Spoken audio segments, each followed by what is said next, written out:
میرے نہایت ہی معزز احترام معزز سامعین اکرام، السلام علیکم ورحمۃ اللہ وبرکاتہ۔ آج کی اس بابرکت جمعہ المبارک کی نشست میں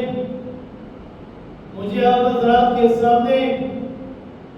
جس عنوان پر لب کشائی کرنے کی سعادت حاصل ہوئی ہے وہ عنوان ہے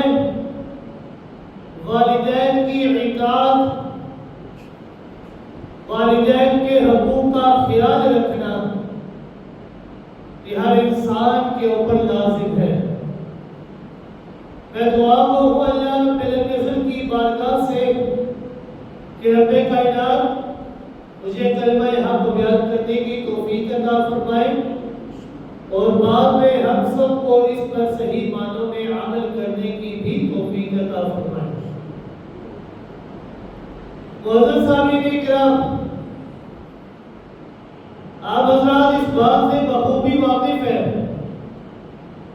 کہ انسان کے اس دنیا میں آنے کا اصل سبب، ظاہری سبب یہ اس کے والدین ہی ہے۔ پھر والدین یہ کس طرح اپنی اولاد کی کمال شفقت و رحمت سے اس کی پرورش کرتے ہیں، اس کی خاطر کسی قربانی سے دریغ نہیں کرتے، کسی قربانی سے پیچھے نہیں ہٹتے۔ والدین کی حقوق کی اہمیت کا اندازہ یہ اس بات سے بھی لگایا جا سکتا ہے کہ اللہ رب العزت نے قرآن مقدس کے اندر جہاں پر اپنا حق بیان فرمایا ہے، 5 مقامات ایسے ہیں قرآن مقدس کے اندر جہاں پر اللہ رب العزت نے پہلے اپنے حق کو بیان کیا، اپنے حق کو بیان کر لینے کے فوراً بعد اللہ رب العزت نے والدین کے حق کو بیان فرمایا۔ یعنی 5 مقامات پر اللہ رب العزت نے اپنے حق کے فوراً بعد والدین کے حقوق کو بیان فرمایا تاکہ انسان کو پتہ چلے کہ حقوق العباد میں سب سے پہلا حق یہ انسان کے اوپر اس کے والدین کا ہے۔ یہ جو آیت مبارکہ میں نے آپ حضرات کے سامنے تلاوت کی ہے، اس آیت مبارکہ کے اندر بھی اللہ رب العزت نے اپنے حق کو، عبادت کو ذکر کرنے کے بعد فوراً والدین کے حق کو ذکر فرمایا۔ اللہ رب العزت نے فرمایا وَقَضَىٰ رَبُّكَ أَلَّا تَعْبُدُوا إِلَّا إِيَّاهُ، کہ میں اللہ رب العزت یہ فیصلہ کر رہا ہوں، یہ میرے رب کائنات کا فیصلہ ہے۔ کیا فیصلہ؟ اللہ تعبدوا الا ایاہ، کہ تم نے اللہ رب العزت کے علاوہ کسی اور کی عبادت نہ کرنا، میں اللہ کے علاوہ کسی اور کے سامنے اپنی جبین نہ چھپانا، میں اللہ کے سوا کسی اور کے سامنے اپنی جھولی نہ پھیلانا، میں اللہ کے سوا کسی اور کے سامنے دستے دراز سوال نہ ہونا۔ یہ عبادت، یہ میں اللہ کا حق ہے۔ رب کائنات نے فرمایا اللہ تعبدوا الا ایاہ، کہ سب سے پہلے تم نے میرے حق کو ادا کرنا ہے۔ آگے فرمایا وبالوالدین احسانا، اور حقوق العباد میں سب سے پہلا حق جو تمہارے اوپر لاگو ہوتا ہے وہ ہے تمہارے والدین کا۔ کیا حق ہے؟ وبالوالدین احسانا، کہ تم نے اپنے والدین کے ساتھ حسن سلوک سے پیش آنا ہے۔ اما یبلغن عندک الکبر احدهما او کلاهما فلا تقل لهما اف ولا تنهرهما وقل لهما قولا کریما۔ اور کائنات نے فرمایا کہ اے انسان، اے بندے، اگر تمہاری زندگی کے اندر تمہارے والدین میں سے کوئی ایک زندہ ہے یا دونوں زندہ ہے، اگر وہ دونوں تمہاری زندگی کے اندر بڑھاپے کی حالت کو پہنچ کے ہیں تو تمہارا کردار کیا ہونا چاہیے؟ چاہیے، تمہارا عمل کیا ہونا چاہیے ان کے ساتھ، تمہارا رویہ ان کے ساتھ کیا ہونا چاہیے۔ رب کائنات نے فرمایا فلا تقل لهما اف ولا تنهرهما، کہ تمہیں ان کو اف تک نہیں کہنا۔ اف یہ بالکل ایک معمولی سا لفظ ہے، یہ انسان کی زبان سے نکلتے ہوئے کوئی ایسا لگتا ہی نہیں کہ ایک بہت بڑا لفظ ہے، انسان اس کو بہت معمولی سا لفظ سمجھتا ہے، کیوں؟ لیکن رب کائنات نے فرمایا فلا تقل لهما اف، کہ بڑی بڑی باتیں تو دور کی بات، تم نے انہیں اف تک نہیں کہنا، جس کو تم ایک معمولی سا لفظ سمجھتے ہو، تم نے اپنے والدین کو وہ معمولی لفظ بھی نہیں کہنا۔ وَلَا تَنْهَرْهُمَا، تم نے ان کو چھڑکنا نہیں ہے، اور کیا کہنا ہے، کون سی بات کرنی ہے، کس انداز سے بات کرنی ہے۔ رب کائنات نے فرمایا وَقُلْ لَهُمَا قَوْلًا كَرِيمًا، کہ تم نے ان کے ساتھ نہایت ادب کے ساتھ، نہایت تمیز کے ساتھ پیش آنا، عزت کا خیال رکھتے ہوئے ان کے ساتھ گفتگو کرنی ہے، اور کیا کرنا ہے، وَخْفِضْ لَهُمَا جَنَاحَ الذُّلِّ مِنَ الرَّحْمَةِ، کہ عاجزی کے ساتھ، عجز و نیاز کے ساتھ تم نے ان کے سامنے اپنے کندھے جھکائے رکھنے ہیں، ان کی ہر بات کو ماننا ہے،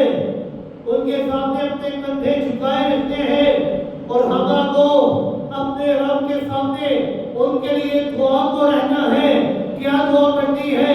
رب کائنات نے دعا بھی سکھلا دی ہے، فرمایا وَقُلْ رَبِّ ارْحَمْهُمَا كَمَا رَبَّيَانِي صَغِيرًا، کہ اے میرے اللہ، اے میرے رب، تو میرے والدین کے اوپر اسی طرح اپنی رحمتوں کا نزول فرما، اسی طرح اپنی رحمتوں کی بارش برسا، کما ربیانی صغیرا، جس طرح بچپن میں جب میں چھوٹا تھا تو میرے ماں باپ نے مجھے بڑی شفقت کے ساتھ، بڑے لاڈ پیار کے ساتھ پالا ہے۔ تو رب کائنات میں بھی تجھ سے یہی دعا کر رہا ہوں کہ اے اللہ، اسی لاڈ پیار کے ساتھ، اسی شفقت کے ساتھ تو میرے والدین کے اوپر اپنی رحمتوں کی بارش کا نزول فرما، اپنی رحمتوں کا نزول فرما۔ اگر انسان اس ایک آیت مبارکہ کے اندر غور و فکر کرے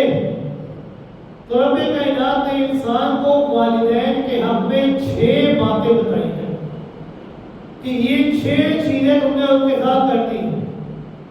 پہلی چیز رب کائنات نے فرمایا وَبِالْوَالِدَيْنِ إِحْسَانًا، کہ تم نے اپنے والدین کے ساتھ حسن سلوک سے پیش آنا ہے، احسان کرنا ہے۔ اب یہ احسان کیا ہے؟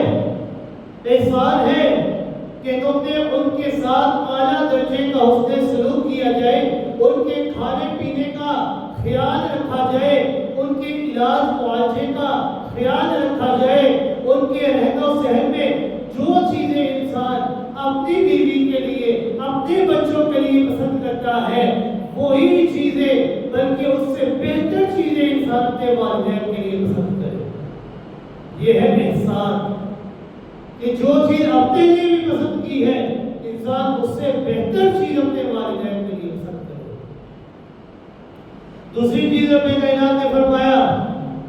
کہ اگر والدین میں سے کوئی ایک یا دونوں تمہاری زندگی کے اندر بڑھاپے کی حالت کو پہنچ کے ہیں، کمزوری آ گئی ہے، طبیعت کے اندر چڑچڑاپن آ گیا ہے، جب انسان کمزور ہو جاتا ہے، بڑھاپا آ جاتا ہے تو طبیعت کے اندر چڑچڑاپن آ جاتا ہے، تو اللہ رب العزت نے فرمایا کہ تم نے ان کو اف تک نہیں کہنا، ان کے ساتھ اعلیٰ درجے کا حسن سلوک کرنا ہے، حسن سلوک کے ساتھ پیش آنا ہے۔ اگر وہ چڑ بھی جائے تم سے تب بھی تم نے ان کو اف تک نہیں کہنا۔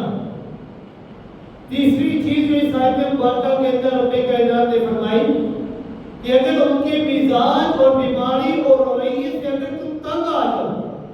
کہ انسان ہے تنگ آ جاتا ہے ایک ہی رویے سے، ایک ہی طرح کی زندگی سے انسان تنگ آ جاتا ہے، انسان غصے میں آ جاتا ہے، قابو میں رکھنا ہے۔ اگر تم ان کے مزاج بیماری کی وجہ سے یا رویے کی وجہ سے تنگ بھی آ جاؤ نا، وَلَا تَنْهَرْهُمَا،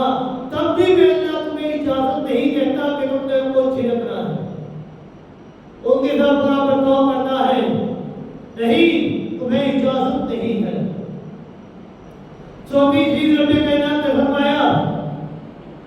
کہ اگر تم جب بھی ان سے بات کرو، گفتگو کرو، تو گفتگو کرتے وقت ان کے ادب و احترام کو ملحوظ رکھنا، ان سے ہمیشہ ناشائستہ گفتگو اور بدتمیزی گفتگو نہ کرنا، غصے میں آ کر بدتمیزی سے ان سے بات نہ کرنا، بلکہ ہمیشہ ان کے ساتھ شائستگی کے ساتھ، بڑے ادب و احترام کے ساتھ، تمیز کے دائرے کے ساتھ، آہستہ آواز کے ذریعے سے گفتگو کرنا۔ وَقُلْ لَهُمَا قَوْلًا كَرِيمًا، ادب و احترام کو ملحوظ رکھتے ہوئے بڑے پیار کے ساتھ ادب و احترام سے بات کرنا۔ پانچویں چیز رب کائنات نے فرمایا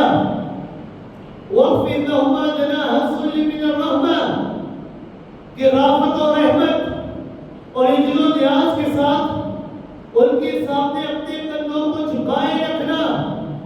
یعنی اکڑنا نہیں کہ والدین آپ کو تو پتہ نہیں، آپ نے پتہ نہیں کہاں پر زندگی گزار دی ہے، آپ کو ان چیزوں کا پتہ نہیں، لہٰذا آپ اس معاملے میں نہ بولے، نہیں، اکڑنا نہیں ہے، کسی بھی معاملے کے اندر ان کی نافرمانی نہیں کرنی، ہمیشہ ان کے سامنے سر تسلیم میں خم رہنا ہے، وہ جو بات کہے ان کی بات کو ماننا ہے۔ چھٹی چیز رب کائنات نے فرمایا وَقُلْ رَبِّ ارْحَمْهُمَا كَمَا رَبَّيَانِي صَغِيرًا، کہ ان کے حق میں ہمہ وقت تم نے دعا کو رہنا ہے، وہ زندہ ہے تب بھی تم نے ان کے حق میں دعا کو رہنا ہے، اگر وفات پا کے ہیں تب بھی تم نے ان کے حق میں دعا کو رہنا ہے کہ اے اللہ تو ان کے اوپر اپنی رحمتوں کا نزول فرما، جس طرح بچپن کے اندر وہ مجھ پر اپنی شفقت کا نشان کیا کرتے تھے۔ اسی طرح اللہ رب العزت نے فرمایا سورہ احقاف آیت نمبر 15 کے اندر وَوَصَّيْنَا الْإِنسَانَ بِوَالِدَيْهِ إِحْسَانًا حَمَلَتْهُ أُمُّهُ كُرْهًا وَوَضَعَتْهُ كُرْهًا وَحَمْلُهُ وَفِصَالُهُ 30 شهرًا، یہ اللہ رب العزت نے فرمایا کہ ہم نے انسان کو تاکیدی حکم دیا ہے، کس بات کا تاکیدی حکم دیا ہے؟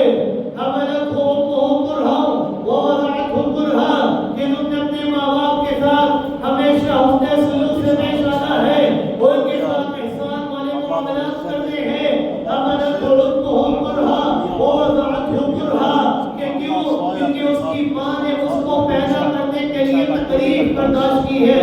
9 ماہ تک اس کو اپنے پیٹ میں اٹھائے رکھا ہے، پھر اس کو جلتے وقت ہڈیاں ٹوٹنے کے برابر تکلیف کو برداشت کیا ہے، اس کا پیٹ کے اندر رہنا اور دودھ چھڑانا 2.5 سال کے اندر، یہ رب کائنات نے فرمایا یہ ساری تکلیفیں تیری ماں نے برداشت کی ہے، تو میں اللہ کا تو فیصلہ ہے وَبِالْوَالِدَيْنِ إِحْسَانًا، کہ تم نے اپنے والدین کے ساتھ اب حسن سلوک سے پیش آنا ہے۔ اس آیت مبارکہ کے اندر اللہ رب العزت نے بچے کے لیے ماں کے مسائل اٹھانے کے 3 مرحلے بیان فرمائے ہیں۔ پہلا مرحلہ حَمَلَتْهُ أُمُّهُ كُرْهًا، کہ اس کی ماں نے نہایت ہی تکلیف کے ساتھ اس کو 9 ماہ تک اپنے پیٹ میں اٹھائے رکھا۔ دوسرا مرحلہ وَوَضَعَتْهُ كُرْهًا، انتہائی تکلیف کے ساتھ اسے پیدا کیا، جنم دیا، ہڈیاں ٹوٹنے کے برابر اس کو تکلیف ہوئی، لیکن اس نے اپنی اولاد کی خاطر اس تکلیف کو برداشت کیا۔ تیسرا مرحلہ وَحَمْلُهُ وَفِصَالُهُ 30 شهرًا، 30 ماہ تک 2.5 سال تک اس کو اپنی چھاتی کے ساتھ لگا کر دودھ پلاتی رہی۔ یہ 3 مرحلے رب کائنات نے فرمایا یہ تیری ماں نے 3 تکلیفیں، 3 مصائب اٹھائے، اپنی اولاد کی خاطر اٹھائے، تو رب کائنات نے فرمایا جب تیری ماں نے یہ تکلیف اٹھائی ہے، مصائب برداشت کیے ہیں، تو اب میں اللہ کا فیصلہ یہ ہے وَبِالْوَالِدَيْنِ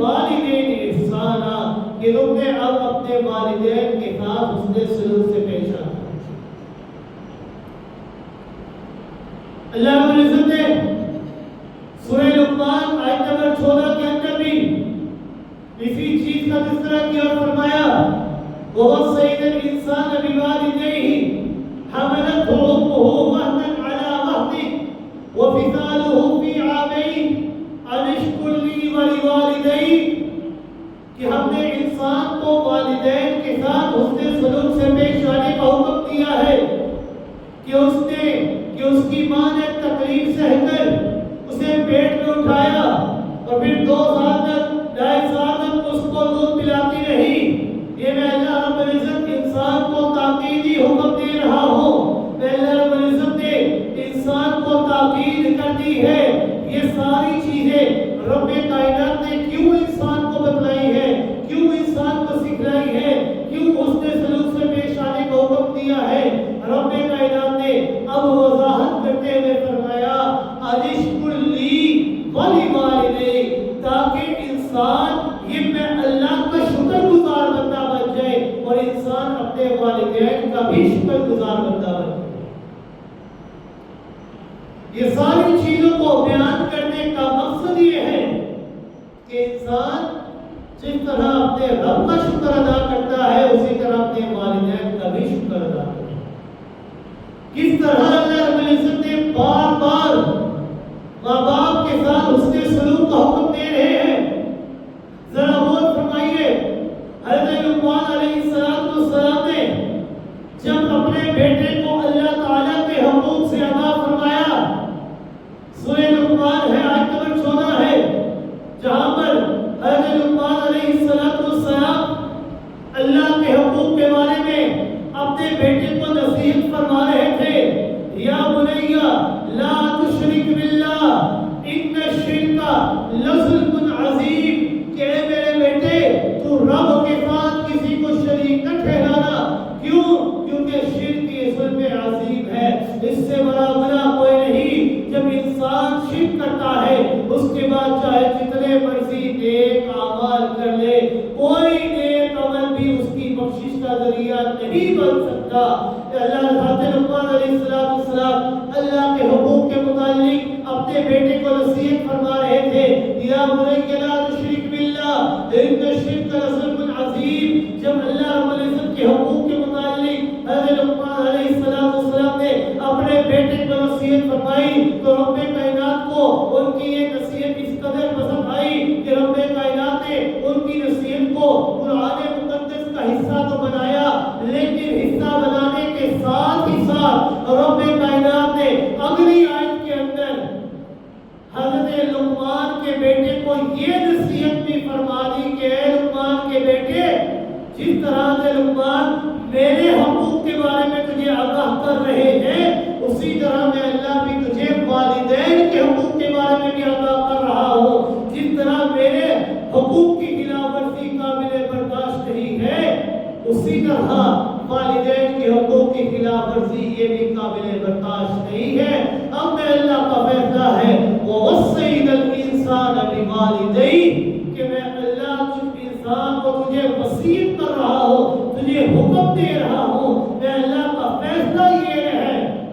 کہ تم نے اپنے والدین کے ساتھ حسن سلوک سے پیش آنا. حضرت لقمان نے اللہ کے حقوق کے بارے میں آگاہ کیا لیکن اللہ رب العزت نے ساتھ ہی ساتھ والدین کے حقوق کے بارے میں بھی آگاہ کیا. انسان کو بتا دیا کہ حقوق العباد کے اندر سب سے پہلا حق جس کا ہے وہ ہے والدین, کیونکہ انسان کی اس دنیا کے اندر آنے کا ظاہری سبب یہ انسان کے اپنے والدین ہیں. سورہ النساء آیت نمبر 36 کے اندر اللہ رب العزت نے فرمایا وَاعْبُدُوا اللَّهَ فَلَا تُشْرِكُوا بِهِ شَيْئًا وَبِالْوَالِدَيْنِ إِحْسَانًا کہ تم اللہ رب العزت کی عبادت کرو, اللہ کے ساتھ کسی اور کو شریک نہ ٹھہراؤ. وَبِالْوَالِدَيْنِ إِحْسَانًا اور اپنے والدین کے ساتھ ہمیشہ حسن سلوک سے پیش آنا ہے. ان کے ساتھ حسن سلوک کیا ہے کہ تم نے ان کے سامنے کبھی اف نہیں کہنا, کبھی چھڑکنا نہیں ہے. ان کے ساتھ ان کو احترام کے ساتھ گفتگو کرنی ہے. ان کے سامنے اپنے کندھے جھکائے اپنے رب سے دعا کرتے رہنا ہے، رب ارحمہما کما ربیانی صغیرا، کہ اے میرے اللہ تو ان کے اوپر اپنی رحمتوں کا نزول فرماتا رہے جس طرح کمال شفقت کے ساتھ انہوں نے بچپن کے اندر مجھے پالا۔ یہ جتنی بھی آیات ہیں اگر انسان واقعی قرآن مقدس کے اندر غور و فکر کرنے والا ہو تو ایک ایک آیت انسان کو بہت سی چیزوں کے بارے میں آگاہ کر دیتی ہے۔ اگر انسان قرآن مقدس کی جتنی بھی آیات میں نے آپ کے سامنے تلاوت کی ہے ان تمام آیات کے اندر غور و فکر کرے تو اللہ رب العزت نے ان تمام آیات کے اندر ایک لفظ ایسا ہے جو ان تمام آیات کے اندر بیان کیا گیا ہے۔ وہ لفظ کیا ہے؟ وَبِالْوَالِدَيْنِ إِحْسَانًا، کہ تم اپنے والدین کے ساتھ حسن سلوک سے پیش آنا ہے، احسان کرنا ہے۔ ماں باپ کے ساتھ اللہ رب العزت نے عدل کرنے کے بجائے احسان کرنے کا حکم دیا۔ علماء کرام نے اس کی وجہ بیان فرمائی ہے، وہ بیان کرتے ہیں، فرماتے ہیں کہ عدل اور احسان کے اندر فرق ہے۔ عدل یہ ہے کہ جتنا کسی نے آپ کے ساتھ سلوک کیا، اچھا برتاؤ کیا، اسی کے برابر آپ اس کے ساتھ سلوک کرو، اچھا برتاؤ کرو، یعنی بالکل برابری سرابری والا معاملات اس کے ساتھ کر لو۔ لیکن احسان یہ ہے کہ تم اس سے بڑھ کر اس کے ساتھ اچھائی اور حسن سلوک والے معاملات کرو۔ یا آسان لفظوں میں اس طرح کہہ لیجئے کہ عدل یہ ہے کہ جو چیز آپ نے اپنے لیے پسند کی ہے وہی چیز آپ دوسرے کے لیے پسند کرو۔ احسان یہ ہے کہ جو چیز آپ نے اپنے لیے اپنی ذات کے لیے پسند کی ہے، احسان کرتے ہوئے قربانی دے دو اس چیز کی، بلکہ وہی چیز دوسرے کو دے دو۔ عدل میں انسان اسی چیز کو، وہی چیز، دوسری چیز دوسرے بندے کو دے دیتا ہے،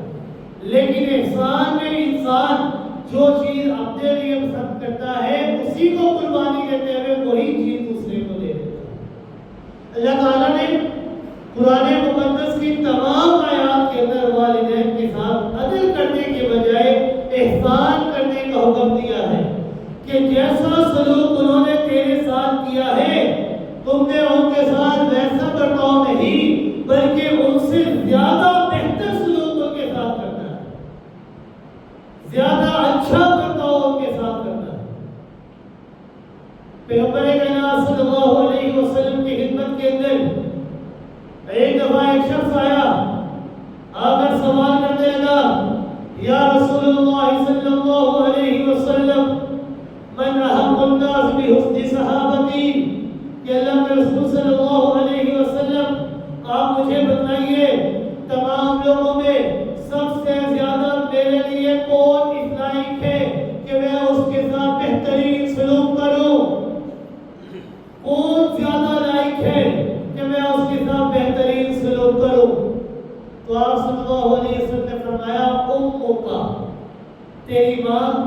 تیرے بہترین سلوک کا سب سے زیادہ حقدار ہے۔ اس شخص نے پھر سے سوال کیا ثم من، پھر کون ہے؟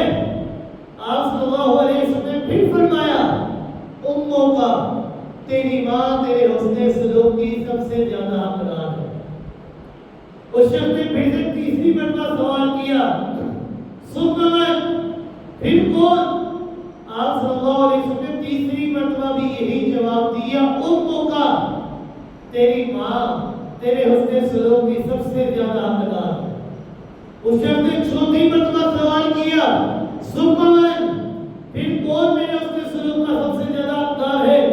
آپ صلی اللہ علیہ وسلم نے فرمایا ابوک کا، تیرا باپ تیرے حسن سلوک کا سب سے زیادہ حقدار ہے۔ مطلب یہ ہے کہ باپ کی نسبت ماں کا حق یہ 3 گنا زیادہ ہے۔ کیوں؟ کیونکہ ماں یہ 3 تکالیف اٹھاتی ہے، 9 ماہ تک اپنے پیٹ میں اٹھانے کی، اپنے بچے کو پیدا کرنے کی کی اور اس کو چھاتی کے ساتھ لگا کر دودھ پلانے کی،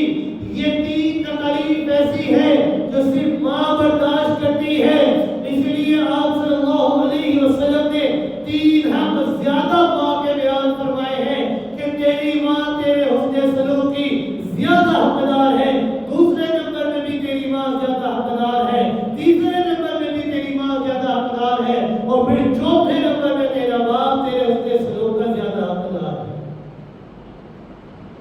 کیونکہ یہ 3 تکالیف صرف ماں ہی برداشت کرتی ہے اور کوئی نہیں۔ حضرت عبداللہ بن مسعود رضی اللہ تعالیٰ فرماتے ہیں کہ میں نے ایک دفعہ پیغمبر کائنات صلی اللہ علیہ وسلم سے سوال فرمایا، ای الاعمال احب الی اللہ،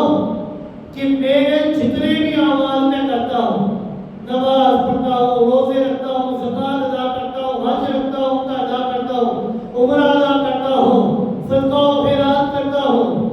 یہ جتنے بھی میرے نیک اعمال ہیں، جتنے بھی نیک اعمال دین اسلام کے اندر ہے، ان تمام نیک اعمال کے اندر رب کائنات کو کون سے ایسے عمل جو سب سے زیادہ محبوب ہے، وہ کون سے ایسے اعمال ہیں جو اللہ رب العزت کو ان تمام اعمال کے اندر سب سے زیادہ محبوب ہے؟ نماز میں سے، روزے میں سے، حسن سلوک میں سے، جہاد سے، کون سے ایسے اعمال جو اللہ کو سب سے زیادہ محبوب ہے؟ آپ صلی اللہ علیہ وسلم نے فرمایا الصلاۃ لوقتها، سب سے پہلا عمل جو اللہ کو سب سے زیادہ محبوب ہے، نیک اعمال میں سب سے محبوب ترین عمل جو اللہ کو لگتا ہے وہ ہے نماز کو اس کے وقت کے اندر ادا کرنا، کہ جیسے ہی وقت ہو جائے نماز کو اس کے وقت پر ادا کر لیا جائے۔ یہ نماز کو اپنے وقت پر ادا کرنا یہ اللہ کو سب سے محبوب ترین عمل لگتا ہے۔ حضرت عبداللہ بن مسعود رضی اللہ تعالیٰ فرماتے ہیں کہ میں نے پھر سوال کیا کہ نماز کے بعد اللہ کو کون سا عمل سب سے زیادہ محبوب لگتا ہے؟ تو آپ صلی اللہ علیہ وسلم نے فرمایا بر الوالدین، والدین کے ساتھ حسن سلوک سے پیش آنا یہ اللہ رب العزت کو دوسرے نمبر میں سب سے زیادہ محبوب عمل لگتا ہے۔ یعنی نماز کے بعد اللہ رب العزت نے روزے کو چھوڑ کر، زکوٰۃ کو چھوڑ کر، حج کو چھوڑ کر، جہاد کو چھوڑ کر، دیگر تمام نیک اعمال کو چھوڑ کر اللہ رب العزت کو دوسرے عمل نمبر پر سب سے زیادہ محبوب عمل جو لگتا ہے وہ ہے انسان کا اپنے والدین کے ساتھ حسن سلوک سے پیش آنا۔ حضرت عبداللہ بن مسعود رضی اللہ تعالیٰ فرماتے ہیں کہ میں نے پھر سوال کیا سبحان کہ نماز کے بعد والدین کے ساتھ حسن سلوک سے پیش آنے کے بعد تیسرے نمبر پر اللہ رب العزت کو کون سا عمل سب سے زیادہ محبوب ہے؟ تو آپ صلی اللہ علیہ وسلم نے فرمایا الجہاد فی سبیل اللہ، اللہ کے راستے میں جہاد کرنا یہ اللہ رب العزت کو بہت محبوب عمل لگتا ہے، لیکن یہ ہے تیسرے نمبر پر۔ اب ذرا غور و فکر فرمائیے گا اس حدیث مبارکہ کے اندر کہ نماز کے بعد باقی تمام اعمال میں سب سے پسندیدہ عمل کون سا ہے؟ وہ ہے والدین کے ساتھ حسن سلوک سے پیش آنا۔ جہاد بھی نہیں، حالانکہ وہ جہاد جس میں انسان یا تو مارتا ہے یا مرتا ہے، مارتا ہے تو غازی کا لقب مل جاتا ہے، مرتا ہے تو شہید کا لقب مل جاتا ہے، اور جب انسان شہید ہو جائے تو انسان کے خون کا قطرہ زمین پر بعد میں گرتا ہے۔ اللہ جنتوں کے فیصلے پہلے کر دیا کرتے ہیں، اتنا بلند و بالا مقام اللہ عطا فرماتے ہیں، جنت کے اندر ان کو زندہ رکھا جاتا ہے۔ رب کائنات نے فرمایا بل احیاء عند ربہم، کہ وہ اللہ رب العزت کے ہاں زندہ ہے لیکن تمہیں ان کی زندگی کا کوئی شعور نہیں ہے۔ شہید کا رتبہ تو بہت بلند و بالا ہے، اللہ رب العزت شہید سے بذات خود تمام پردے ہٹا کر پردے کہ اللہ رب العزت شہید سے کلام کریں گے. اب انسان جہاد کرتا ہے لیکن اس جہاد سے بھی اللہ رب العزت کو جب محبوب عمل لگتا ہے وہ ہے والدین کے ساتھ حسن سلوک سے پیش آنا. تو کیا سمجھ آتی ہے اس حدیث سے کہ جہاد سے بھی محبوب عمل جو اللہ کو لگتا ہے وہ ہے والدین کے ساتھ حسن سلوک سے پیش آنا. کیونکہ والدین یہ انسان کے لیے وسیلہ نجات ہے. بڑی بڑی آزمائشوں سے بڑی بڑی تکلیفوں سے نکلنے کا بہت بڑا ذریعہ ہے. حدیث مبارکہ کے اندر بہت سی مشہور حدیث ہے. آپ نے اکثر سنا ہوگا کہ آپ صلی اللہ علیہ وسلم نے 3 لوگوں کا واقعہ بیان فرمایا کہ جو بارش سے بچنے کے لیے ایک غار کے اندر چھپ جاتے ہیں لیکن طوفان کی وجہ سے اس غار کا منہ بند ہو جاتا ہے. ایک بہت بڑا پتھر اس غار کے منہ کے اوپر آ جاتا ہے. اب وہ تینوں لوگ اپنی پورا زور استعمال کرتے ہیں, پوری طاقت کا استعمال کرتے ہیں اس پتھر کو اپنی جگہ سے ہٹانے کے لیے, غار کے منہ سے ہٹانے کے لیے, لیکن اپنی پوری طاقت کو استعمال کر لینے کے باوجود بھی وہ اس پتھر کو ذرا برابر بھی ہلا نہ سکے. اب انہوں نے سوچا کہ کیوں نہ ہم اللہ رب العزت کو اپنے ایسے کوئی نیک عمل کا واسطہ دیں کہ اللہ رب العزت ہم نے یہ نیک عمل صرف اور صرف تیری رضا کے لیے کیا تھا. اے اللہ اگر آپ کو یہ نیک عمل ہمارا محبوب ہے, پسند آتا ہے تو اللہ رب العزت ہمیں اس تکلیف سے نجات عطا فرما دے, ہمیں اس غار سے صحیح سلامت باہر نکال دے. تو ایک ایک کر کے ہر بندے نے اپنی کوئی نہ کوئی خوبی کوئی نہ کوئی نیکی بیان کرنا شروع کی. تو ایک شخص ان میں سے وہ بھی تھا کہ جو خدمت والدین کو اپنی زندگی کا بہترین عمل قرار دیتا ہے اور اللہ رب العزت سے دعا کرتا ہے کہ اے اللہ تو جانتا ہے میرے والدین بوڑھے ہو چکے تھے, میں سارا دن بکریاں چرایا کرتا تھا,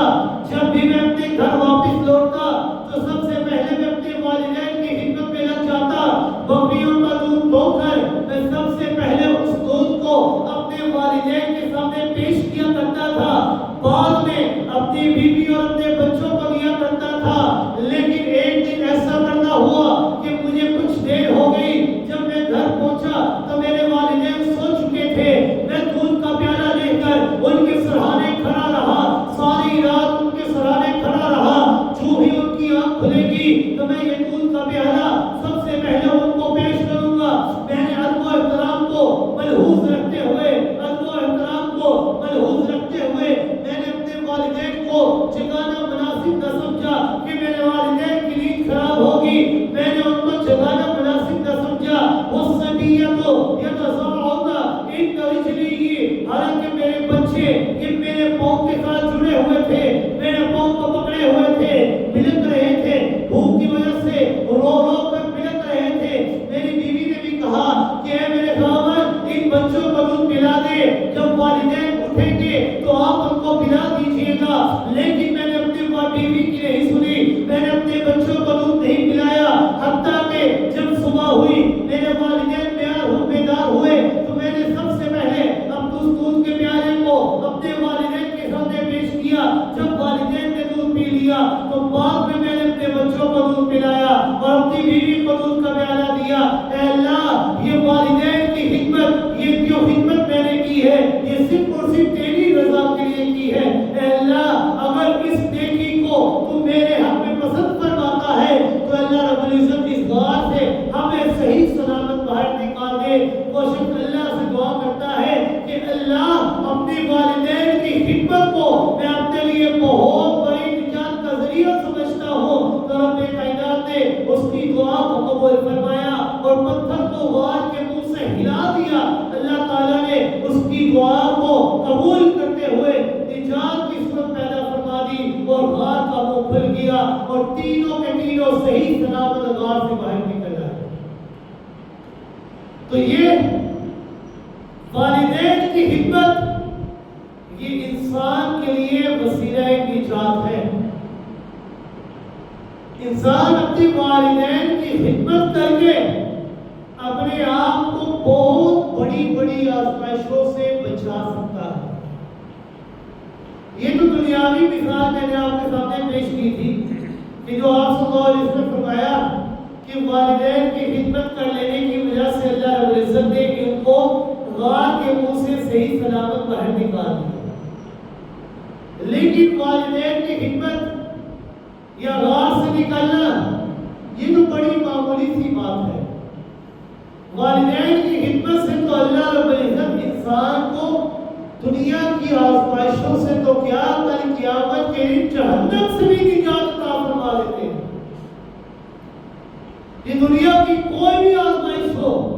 انسان والدین کی خدمت کر کے اپنے آپ کو اس کی آزمائش سے بچا سکتا ہے۔ دنیاوی آزمائشیں تو کیا اللہ رب العزت کل آخرت کے اندر میدان محشر کے اندر بھی والدین کی خدمت کی وجہ سے انسان کو جہنم سے بھی نجات عطا فرما دیتے ہیں۔ حضرت ابو امامہ رضی اللہ تعالیٰ فرماتے ہیں کہ ایک شخص نے رسول اکرم صلی اللہ علیہ وسلم کی خدمت میں حاضر ہو کر سوال کیا، یا رسول اللہ صلی اللہ علیہ وسلم ما حق الوالدین علی ولدہما، کہ اللہ کے رسول صلی اللہ علیہ وسلم اولاد پر ماں باپ کا حق کیا ہے؟ اولاد پر ماں باپ کا حق کتنا ہے؟ تو آپ صلی اللہ علیہ وسلم نے کوئی لمبی چوڑی بات نہیں کی ہے۔ آپ صلی اللہ علیہ وسلم نے کوئی لمبی چوڑی بات نہیں کی، کوئی لمبا چوڑا جواب نہیں دیا۔ آپ صلی اللہ علیہ وسلم کو اللہ رب العزت نے یہ خوبی عطا فرمائی کہ آپ صلی اللہ علیہ وسلم بڑے سے بڑے سوال کا جواب چند لفظوں کے اندر دے دیا کرتے تھے۔ صحابہ رسول نے سوال کیا، ما حق الوالدین علی ولدہما، اولاد پر ماں باپ کا حق کتنا ہے؟ تو آپ صلی اللہ علیہ وسلم نے کوئی لمبی چوڑی تمہید نہیں باتیں، کوئی لمبا چوڑا جواب نہیں دیا، کوئی لمبی چوڑی تشریح نہیں دی۔ آپ صلی اللہ علیہ وسلم نے تین جملوں کے اندر، تین الفاظوں کے اندر مختصر سا جواب دیتے ہوئے انسان کو بتلا دیا۔ کیا بتلایا؟ ہما جنتوں کا و ناروں کا، کہ والدین کا حق تیرے اوپر اتنا ہے، ہما جنتوں کا و ناروں کا، کہ والدین وہ تیرے لیے تیرا جنت کے اندر جانے کا ذریعہ بھی ہے اور تیرا جہنم کے اندر جانے کا بھی ذریعہ بن سکتے ہیں۔ وہ تیری جنت بھی ہے اور تیری جہنم بھی ہے۔ مطلب کیا ہے کہ اگر تم ماں باپ کی فرما برداری کرو گے، خدمت کرو گے، ان کو اپنے آپ سے راضی رکھو گے، تو جہنم سے خلاصی پاتے ہوئے جنت کو حاصل کر لو گے۔ اور اگر اس کے برعکس کرو گے، والدین کو اپنے آپ سے نافرمان رکھو گے، ان کی نافرمانی کرو گے، ان کی خدمت نہیں کرو گے، ان کو ناراض رکھو گے، تو جنت سے محروم ہو کر جہنم کو اپنا ٹھکانہ بنا لو گے۔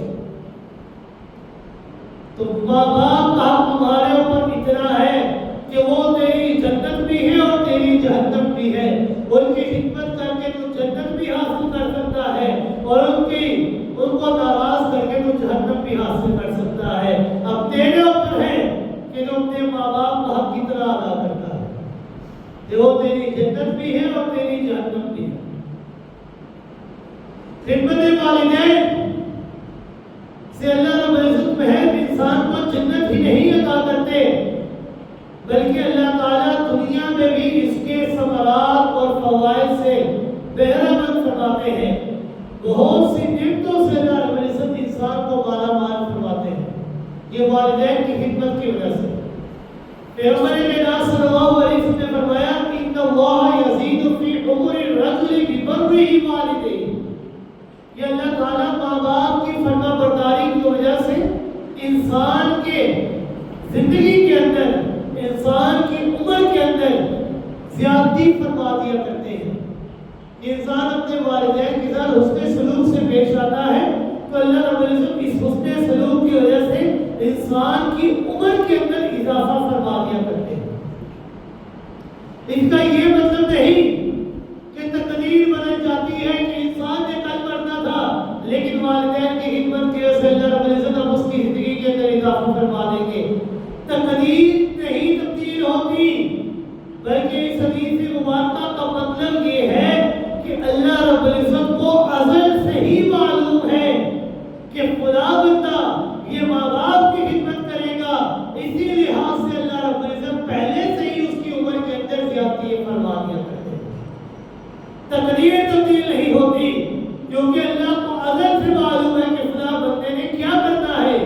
فلاں بندہ اپنے ماں باپ کا فرما بردار بنے گا یا نہیں بنے گا۔ اگر فرما بردار بنے گا تو اللہ رب العزت پہلے سے ہی فیصلہ فرما دیتے ہیں کہ میں اللہ اس کی عمر کے اندر زیادتی فرما دیتا ہوں۔ شریعت اسلامیہ کا ایک اصول یہ ہے کہ نیکیاں کرنے کی وجہ سے اللہ رب العزت انسان کے بعض گناہوں کو معاف فرما دیا کرتے ہیں۔ اللہ رب العزت نے قرآن مقدس کے اندر ارشاد فرمایا ان الحسنات یذہبن السیئات، کہ یہ جو نیکیاں ہیں نا یہ انسان کی بہت سے گناہوں کو دور کر دیا کرتی ہیں۔ یہ نیک اعمال،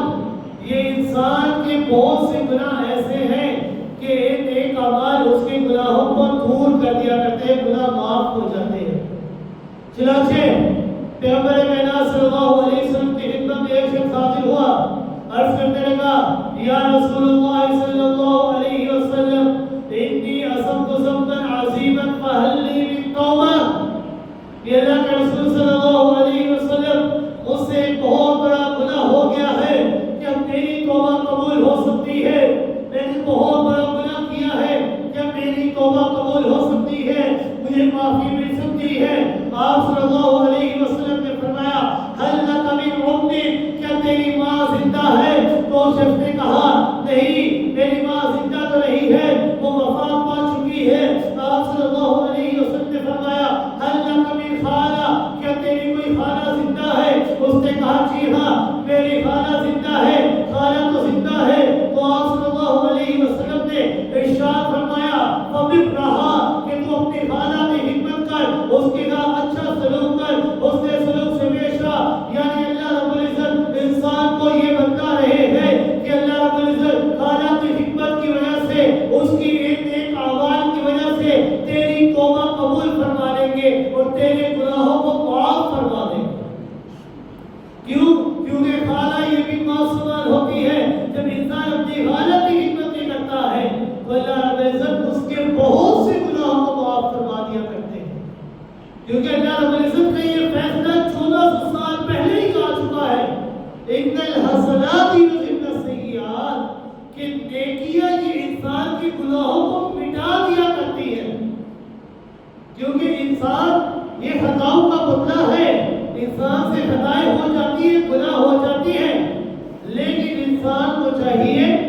یہ توبہ کرے اور نیک اعمال کرے۔ توبہ کی وجہ سے بھی اللہ رب العزت انسان کے گناہوں کو معاف فرما دیتے ہیں، اور نیک اعمال کی وجہ سے بھی اللہ رب العزت انسان کے گناہوں کو معاف فرما دیا کرتے ہیں۔ ماں باپ کی خدمت یہ کوئی عام نیکی نہیں ہے، ماں باپ کی خدمت یہ اتنی عظیم نیکی ہے کہ بعض حالات کے اندر یہ ہجرت اور جہاد سے بھی مقدم ہے۔ یعنی ہجرت کرنا، اللہ کی راہ میں آپ ایک جگہ پر چھوڑ کر دوسری جگہ پر جا رہے ہو۔ رسول اکرم صلی اللہ علیہ وسلم نے بھی ہجرت فرمائی ہے۔ انسان بھی اللہ کی راہ کے اندر ہجرت کرتا ہے، جہاد کرتا ہے، دین اسلام کی سربلندی کے لیے جہاد کرتا ہے، لیکن بعض حالات کے اندر ماں باپ کی خدمت یہ ہجرت اور جہاد سے بھی زیادہ مقدم ہے۔ حدیث شریف میں آتا ہے کہ پیغمبر کائنات صلی اللہ علیہ وسلم کی خدمت کے اندر ایک شخص حاضر ہوا، عرض کرنے لگا یا رسول اللہ صلی اللہ علیہ وسلم ابایعک علی الہجرۃ والجہاد ابتغی الاجر من اللہ تعالی۔ اللہ کے رسول صلی اللہ علیہ وسلم آپ اپنے دستوں کو، ہاتھوں کو آگے بڑھائیے، میں آپ کے ہاتھ پر ہاتھ رکھ کر، دست مبارک پر ہاتھ رکھ کر بیعت کرنا چاہتا ہوں۔ کس چیز کی بیعت کرنا چاہتا ہوں؟ میں ہجرت اور جہاد کی بیعت کرنا چاہتا ہوں آپ کے دست مبارک کے اوپر، اور اللہ رب العزت سے اجر کا سوال کرتا ہوں کہ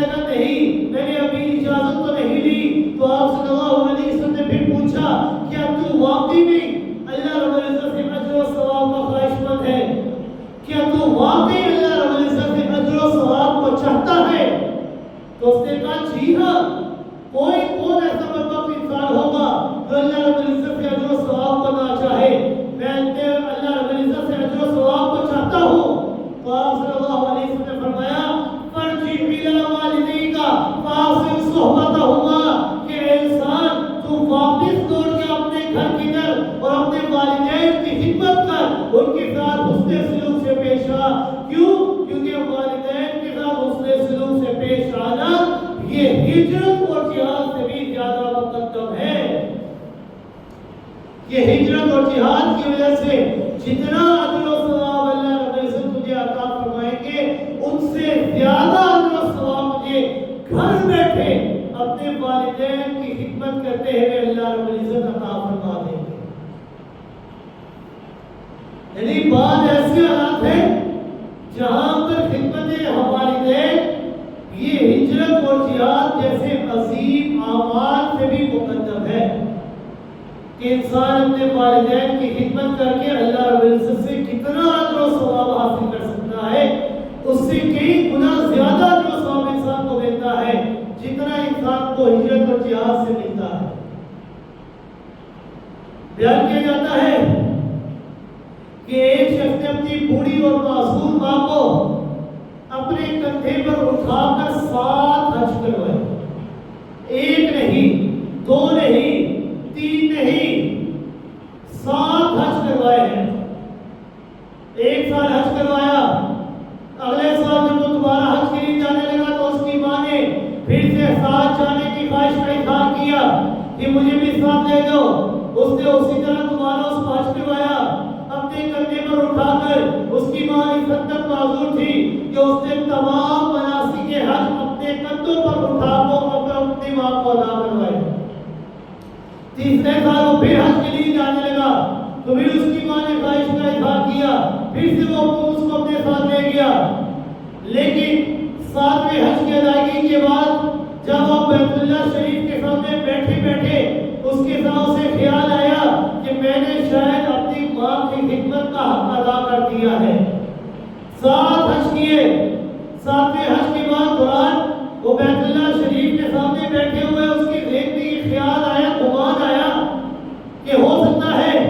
کہ اب میں نے اپنی ماں کی خدمت کا حق ادا کر دیا ہے، جتنا میری ماں نے میری بچپن میں خدمت کی ہے، میں نے یہ 7 حج اسے اپنے کندھوں پر اٹھا کر جو کروائے ہیں، ہو سکتا ہے کہ میں نے اپنی ماں کی خدمت کا حق ادا کر دیا ہے۔ جتنی خدمت میں نے کی ہے شاید میری ماں نے بھی میری اتنی خدمت نہیں کی ہوگی۔ میری ماں نے تو میری 2-3 سال خدمت کی ہوگی جب میں چھوٹا ہوگا،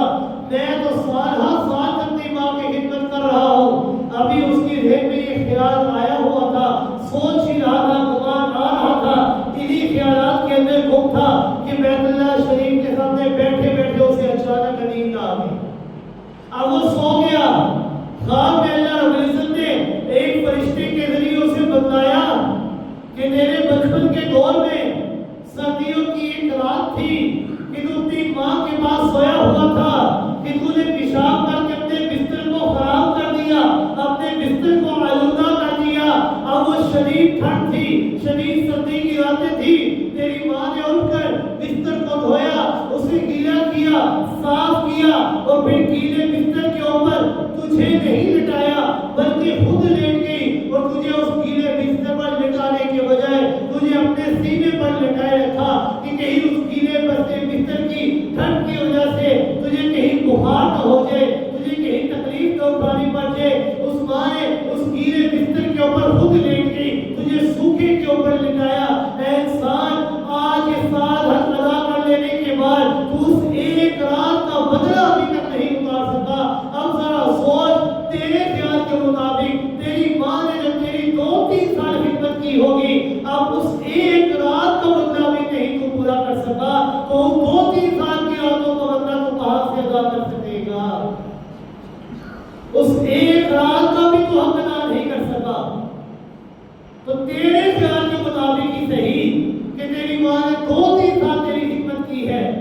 حالانکہ ماں باپ تو ساری زندگی اپنی زندگی کے بارے میں چھوڑ کر اپنی اولاد کی زندگی کے بارے میں فکر کرتے رہتے ہیں کہ کس طرح میری اولاد مجھ سے بھی زیادہ آگے بڑھے۔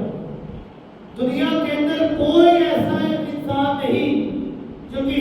کو بھی اپنے آگے زیادہ بڑھنے کی اسے خوشی ہو کہ یہ انسان میرے سے آگے بڑھ گیا ہے، میں خوشی کا اظہار کر رہا ہوں، سوائے والدین کے کہ والدین ہی چاہتے ہیں کہ میری اولاد یہ میرے سے بھی زیادہ ترقی کو حاصل کرے، والدین کے علاوہ کوئی نہیں چاہتا۔ اب ساتھ ہر شخص نے کروایا اپنے کندھے پر اٹھا کر تمام مناسب کے حج ادا کروائے اپنے کندھے پر اٹھا کر، لیکن یہ تمام حج ادا کروانے کے بعد بھی وہ ایک رات کا بدلہ نہیں اتار سکا۔ تو کیا انسان سوچ سکتا ہے کہ میں اپنے والدین کی خدمت کا حق ادا کر دیا ہے؟ نہیں، انسان اپنی ساری زندگی بھی اپنے والدین پہ خدمت کرتا رہے تب بھی وہ ایک رات کا بھی حق ادا نہیں کر سکتا۔ پیغمبر کائنات صلی اللہ علیہ وسلم کی خدمت کے اندر ایک دفعہ سیدہ حلیمہ سعدیہ رضی اللہ تعالی عنہا حاضر ہوئی۔ آپ صلی اللہ علیہ وسلم نے اپنی چادر مبارک اتار کر ان کے قدموں تلے بچھا دی، نبوت کی چادر اتار کر حضرت حلیمہ سعدیہ رضی اللہ تعالی عنہا کے قدموں تلے بچھا دی۔ ان کے ادب و احترام کے اندر کسی قسم کی کوئی کسر نہیں چھوڑی۔ صحابہ کرام بڑے حیران ہوئے کہ یہ کون خاتون ہے کہ جس کے قدموں تلے نبوت کی چادر ہے، جس کی خدمت کے اندر نبی آخر الزمان نے کوئی کسر نہیں چھوڑی ہے، ہر طرح کی ان کی خدمت کی ہے۔ آپ صلی اللہ علیہ وسلم سے سوال کیا گیا ہے، اللہ کے رسول صلی اللہ علیہ وسلم یہ کون عورت ہے؟ آپ صلی اللہ علیہ وسلم نے فرمایا کہ یہ حضرت حلیمہ سعدیہ رضی اللہ تعالی عنہا یہ میری رضائی ماں ہے، جنہوں نے بچپن کے اندر مجھے دودھ پلایا تھا۔ اب ذرا اندازہ لگائیے نبی آخر الزمان صلی اللہ علیہ وسلم کے اس طریقہ کار کے اوپر ذرا اندازہ تو لگائیے کہ جب رضائی ماں کو وہ اتنا احترام کر رہے ہیں کہ نبوت کی چادر اتار کر ان کے قدموں تلے بچھا رہے ہیں، خود ان کی خدمت کے اوپر لگے ہوئے ہیں، اب اگر حقیقی ماں آ جاتی تو آپ کتنا احترام کرتے؟ حقیقی ماں کا کتنا مقام ہے، رضائی ماں کا اتنا مقام ہے تو حقیقی ماں کا کتنا مقام ہوگا۔ حقیقی ماں کا مقام بیان کرتے ہوئے رسول اکرم صلی اللہ علیہ وسلم نے فرمایا کہ اگر میں عشاء کی نماز ادا کر رہا ہوتا اور فرضوں کی آخری رکعت کے اندر ہوتا، تشہد کے اندر بھی ہوتا، تو میری ماں مجھے آواز دیتی یا محمد، تو میں اپنی اس فرض نماز کو توڑ کر بھی اپنی ماں کو جواب دیتا لبیک یا امی، لبیک یا امی، اے میری ماں میں حاضر ہوں، اے میری ماں میں حاضر ہوں۔ اب فرض نماز ہے، آخری رکعت ہے، چند لمحات میں نماز مکمل ہونے والی ہے، لیکن رسول اکرم صلی اللہ علیہ وسلم نے ماں کا حق بیان کرتے ہوئے فرمایا کہ ماں کا حق اس قدر زیادہ ہے کہ آخری رکعت ہے، نماز مکمل ہونے میں چند سیکنڈ باقی ہے، تھوڑی دیر میں نماز مکمل ہونے والی ہے، لیکن ماں میری مجھے آواز دیتی یا محمد، تو میں وہی پر اپنی نماز کو توڑ کر جواب دیتا لبیک یا امی، اے میری ماں میں حاضر ہوں، اے میری ماں میں حاضر ہوں۔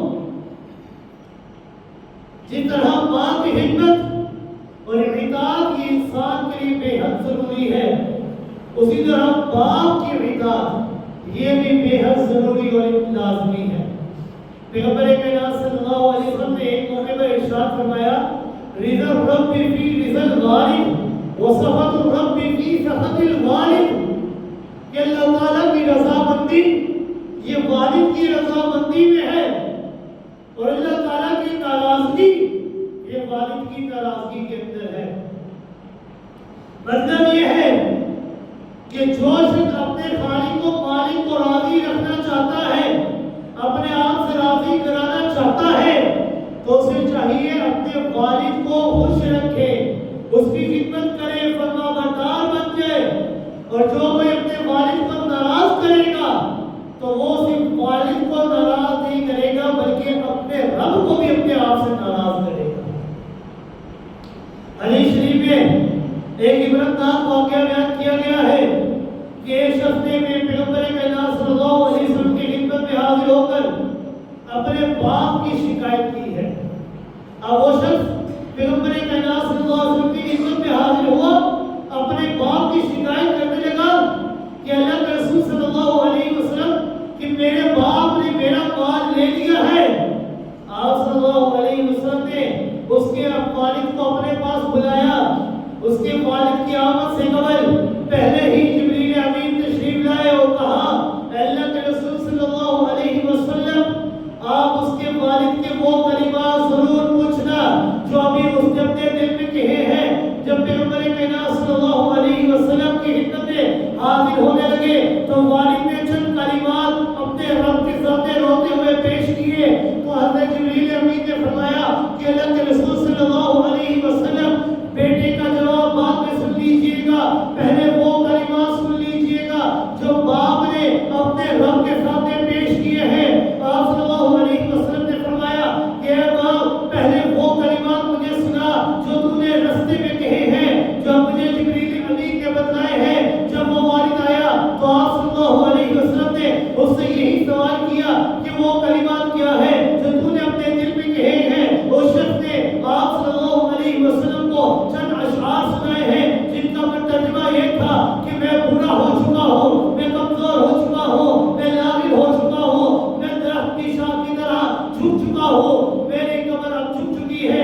لیکن میرا بیٹا وہ طاقتور ہو چکا ہے، میں نے اس کو انگلی پکڑ کر چلنا سکھایا تھا، میں نے اپنی زندگی چھوڑ کر اپنے بیٹی کی زندگی جینا شروع کر دی تھی، اس کی ہر چیز کی فکر کرنا شروع کر دی تھی، اپنی زندگی کی پرواہ نہیں کی، اپنے بیٹی کی پرواہ کی، اس کو جو چیز وہ چاہتا تھا اس کو لا کر دیا کرتا تھا، اپنی زندگی کی کوئی فکر نہیں کی، نہ ٹھنڈ کی فکر کی، نہ گرمی کی فکر کی، نہ دن کا خیال کیا، نہ رات کا خیال کیا، ہمہ وقت اپنی بیٹے کی پرورش اور اس کی چیزوں کا خیال کرنے میں لگا رہا۔ آج جب میرا بیٹا یہ کمانے کے قابل ہو چکا ہے، طاقتور ہو چکا ہے، درخت کی شاخ کی طرح بالکل سیدھا ہو چکا ہے، میری کمر جھک چکی ہے، جب اس نے میرا خیال کرنا تھا، جب اس نے میرا خیال کرنے کی باری آئی تھی تو مجھے لگتا تھا میرا بیٹا اب میرا خیال کرے گا، لیکن یہ آپ کے سامنے میری شکایت کرنے آ گیا ہے کہ میرا باپ یہ میری اجازت کے بغیر میرا مال لینے لگ گیا ہے۔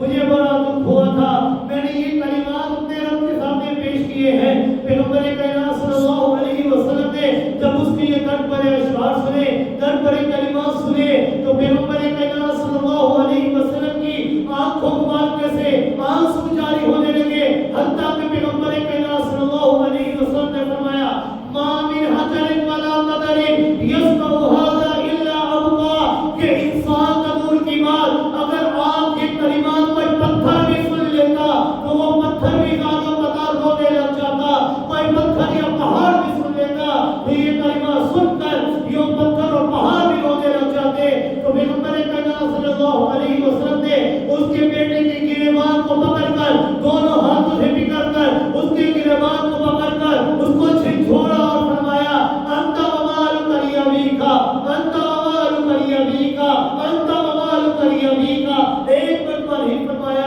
دو مرتبہ نہیں فرمایا، تین مرتبہ فرمایا، تاکید کرتے ہوئے فرمایا کہ اے بچے تو اور تیرا مال یہ تیرے باپ کا ہے، تو اور تیرا مال تیرے باپ کا ہے، تو اور تیرا مال تیرے باپ کا ہے۔ اگر تیرا باپ تجھے بچپن کے اندر ہی چھوڑ دیتا تو تو اس قابل ہی نہ ہوتا کہ آج تیرے پاس یہ مال ہوتا۔ جب ساری زندگی تیرے باپ نے اپنی زندگی کو چھوڑ کر تیری زندگی کو جینا شروع کر دیا تھا، تیری ہر چیز کا خیال کیا ہے، آج جب تیرا کام تھا تو اپنے باپ کی خدمت کر، تو میرے پاس اس کی شکایت لے کر آ گیا ہے کہ تیرا مال تیرے باپ تیرے مال سے بغیر کچھ ہی دے رہا ہے۔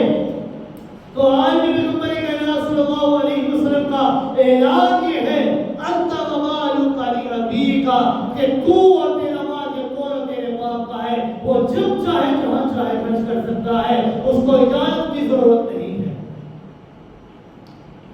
حتیٰ کہ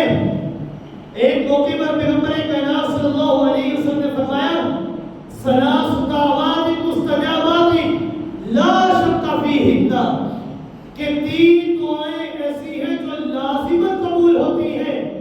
کی قبولیت کے اندر ذرا برابر بھی شک نہیں ہے۔ وہ 3 دعائیں یہ آسمان کے پردوں کو چیر کر اپنے رب کے سامنے پہنچ جاتی ہے اور رب ان 3 دعاؤں کو ضرور قبول فرماتے ہیں۔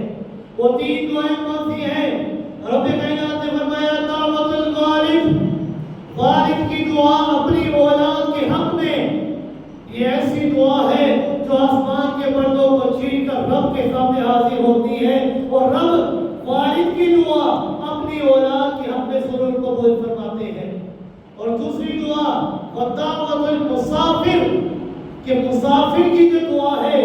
وہ بھی اللہ رب العزت ضرور قبول فرماتے ہیں۔ اور تیسری دعا ودعوت المظلوم، کہ مظلوم کی جو دعا ہے اللہ رب العزت اس کی دعا کو بھی ضرور قبول فرماتے ہیں۔